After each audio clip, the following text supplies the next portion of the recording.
हैं और आप लोग हमें करने देना नहीं चाहते। तो हम तो अब यहाँ तब तक बैठे हैं जब तक हमारी मांगे मान नहीं होंगी।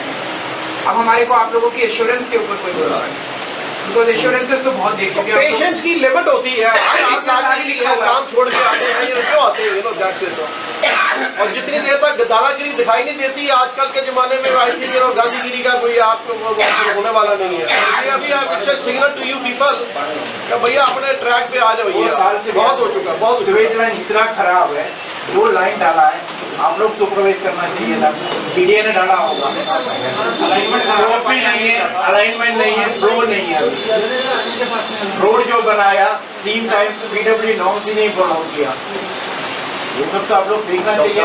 इसके लिए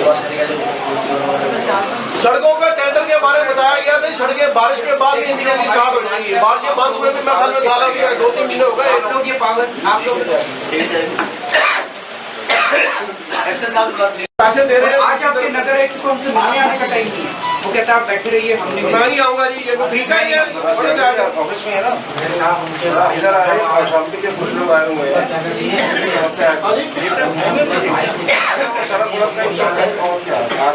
छठ पूजा करने गए था, वो जरूरी है। जबकि आपको लिखा गया, आप लोगों ने एक भी चिट्ठी का जवाब नहीं दिया।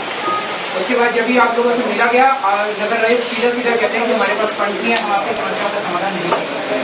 हमने कहा कि हमें हैंड ओवर कर दीजिए, हम खुद कर लेंगे। और 6-7 महीने की जद्दोजहद के बाद उन्होंने वो प्रस्ताव 2 हफ्ते पहले अपनी कार्यकारिणी में रखकर खारिज करा दिया।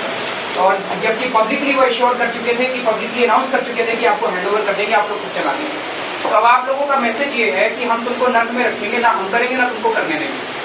ठीक है, तो अब हमारी ये डिमांड है, आज हम लोग यहाँ इसलिए बैठे हैं कि एक तो हमारी सारी समस्याएं सॉल्व की जाएं, और दूसरा हमारे क्षेत्र से जितना हाउस टैक्स का पैसा कलेक्ट किया जाता है उसका 60% हिस्सा हमारे एरिया में खर्च होना चाहिए।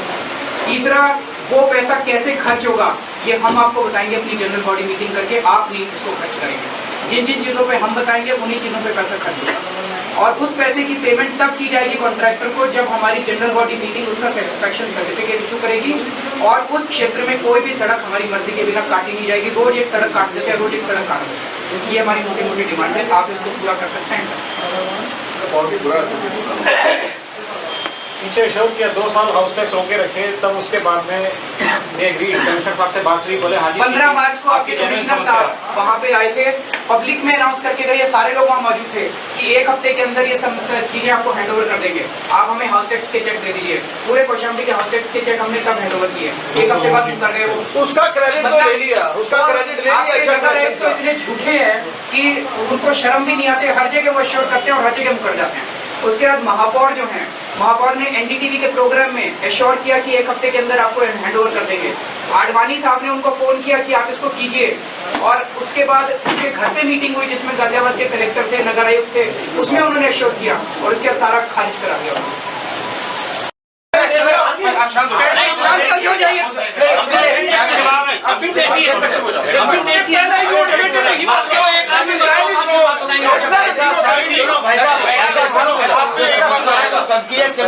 बात करो, ऐसा मत समझो कि सब चिड़िया हैं और उनको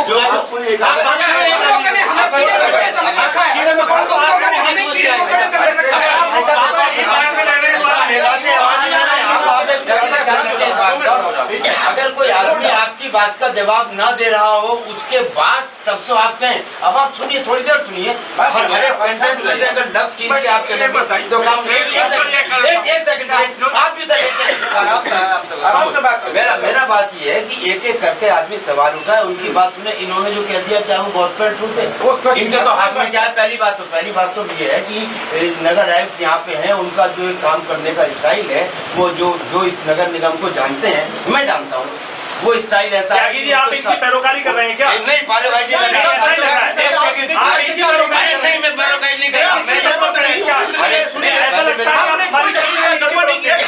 के साथ हम आए हैं। The way he behaved, उसको चाहिए ना हाँ या ना नहीं देखिए। Counter question we are full। हम लोग उसको क्या किया?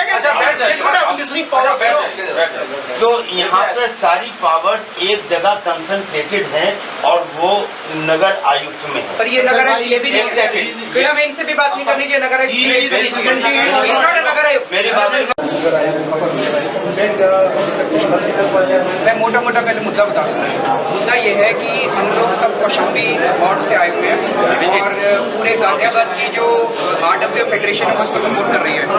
हम लोग पिछले 3-4 साल से इतनी चिट्ठियां लिख चुके हैं नगर निगम को कि हमारी समस्याएं बहुत ज़्यादा हैं, स्ट्रीट लाइट्स काम नहीं कर रही, सीवर काम नहीं कर रहे, सड़कें टूटी पड़ी हैं। आप आके देखिए वहाँ पे जीना हराम हो गया। आप इनको ठीक करा दीजिए। नगर आयुक्त और मेयर ये कहते हैं कि हमारे पास पैसा नहीं है, हम इसको ठीक नहीं करा सकते और ढेरों बार इन्होंने ये मुंह पे कहा है कि हम इसको ठीक नहीं करा सकते। चिट्ठियों का तो ये जवाब ही नहीं देते। हमने इनको कहा कि आप हमें हैंडओवर कर दीजिए, हम ये खुद ठीक करा लेंगे। तो ये प्रपोजल हमने इनको दिया था। 2 साल हमने हाउस टैक्स भी रोक के रखा। हमने कहा हम अपना हाउस टैक्स नहीं देंगे जब तक आप सॉल्यूशन नहीं देंगे। 15 मार्च को नगर आयुक्त अजय शंकर पांडे वहाँ पे आए, बहुत बड़ी पब्लिक मीटिंग हुई। पब्लिक मीटिंग में अजय शंकर पांडे ने कहा कि आप अपना टैक्स दे दीजिए, 1 हफ्ते के अंदर ये सर्विसेज आपको हैंडओवर कर देंगे, आप चला लीजिएगा। 29 लाख के चेक दिए गए। 29 लाख के चेक हमने उनको हैंडओवर किए। वो चेक ले गए, 1 हफ्ते बाद मुकर गए वो। उन्होंने कहा कि हम नहीं हैंडओवर करेंगे। उसके बाद हम LK आडवाणी से मिले जो कि बीजेपी के अध्यक्ष है। उन्होंने दमयंती गोयल को फोन किया पर्सनली मेरे सामने, खुद फोन किया, PA ने फोन नहीं किया। दमयंती गोयल एक मिनट। उसके बाद उन्होंने फोन किया, दमयंती गोयल को बोला कि ये कौशाम्बी वासियों की जो प्रपोजल है कि ये खुद चलाना चाहते हैं, ये बहुत अच्छा है, आप इस मॉडल को इम्प्लीमेंट कीजिए। दमयंती गोयल को NDTV के प्रोग्राम में बुलाया गया, वहाँ उन्होंने कहा कि 1 हफ्ते में हम इम्प्लीमेंट कर देंगे। उसके बाद दमयंती गोयल के घर पे मीटिंग हुई जिसमें नगर आयुक्त थे, गाजियाबाद कलेक्टर थे। उसमें उन्होंने कहा कि हम 1 हफ्ते के अंदर आपका ये हैंडओवर कर देंगे। 1 हफ्ते के बाद इन्होंने कार्यकारिणी में लाके उस प्रपोजल को रद्द करा दिया। अब इनका मैसेज है, ना हम तुमको करने देंगे ना हम करेंगे, तुमको नर्क में रखेंगे और नर्क में ही रहते रहो। तो आज हम जो आए हैं, हम इनसे ये डिमांड करने के लिए आए हैं कि एक तो जब तक तुम हमारी सारी समस्याओं का समाधान नहीं करोगे हम यहीं बैठे हैं। दूसरा, हमारे क्षेत्र से 1.6 करोड़ रुपीस का हाउस टैक्स देते हैं, उसका 60% हिस्सा हमारे क्षेत्र में खर्च होना चाहिए और वो पैसा कैसे खर्च होगा ये वहाँ की जनता तय करके तुमको बताएगी। तुम्हारे हाथ में नहीं है, हम लिस्ट बना के देंगे तुमको और कोई भी सड़क तुम हमारी मर्जी से नहीं काटोगे। इन्होंने जायज की क्यों नहीं कर रहे हैं वो जो भी इन्होंने वादे किए? देखिए, 2 चीजें हैं ना। ठीक करने का तो ये कहते हैं पैसा नहीं है, जो कि गलत है, क्योंकि 1 साल पहले जब मैंने सूचना के अधिकार में इंफॉर्मेशन निकलवाई कि कितना पैसा खर्च हुआ तो पता चला मेरे घर के सामने की जो सड़क है आप आके देखिए, उसमें लिखा है 42 लाख रुपए खर्च किया उसकी रिपेयर पे, 1 पैसा खर्च नहीं हुआ। तो इसका मतलब सारा पैसा खा गया। 42 लाख का 42 लाख मेरे पास डॉक्यूमेंट्स है उसको दिखाने के लिए। तो ये लोग, इनकी चोरियां अगर ये इम्प्लीमेंट कर दे जो हम चाहते हैं, इनकी चोरी बंद हो जाएगी। और कुछ सभासद दबे उसमें कहते हैं कि अगर इसको कौशाम्बी में इम्प्लीमेंट कर दिया तो सारे गाजियाबाद वाले कहेंगे कि हमारे यहाँ भी इम्प्लीमेंट करो, तो सभासद खाएंगे क्या? तो सभासद और जो ये हैं इनके जो ब्यूरोक्रेट्स, इनकी सबकी चोरियां बंद होती हैं, इसलिए नहीं करना चाहते। हमने इनको NDTV तो मेरी आपसे ये रिक्वेस्ट है, आपके चैनल के जरिए, 1 मिनट, आपके चैनल के जरिए ये रिक्वेस्ट है कि गाजियाबाद के सारे लोग जो आज ये कार्यक्रम देखें, आपका ये न्यूज देखें, वो ये समझ लें कि हमारा जो नगर निगम का आयुक्त है ये नॉन रेजिडेंट आयुक्त है, लखनऊ में रहता है क्योंकि इसकी फैमिली वहाँ रहती है, ये गाजियाबाद में रहता ही नहीं है। अगर आपकी सड़कें टूटी हुई हैं, अगर आपकी सीवर ओवरफ्लो कर रहे हैं, अगर आपकी समस्या है तो आप भी इस धरने में शामिल होइए। ये केवल कौशाम्बी का धरना नहीं है, पूरे गाजियाबाद के वासियों का धरना है। सारे गाजियाबाद के लोग यहाँ पे नगर आयुक्त के सामने आके बैठे हैं।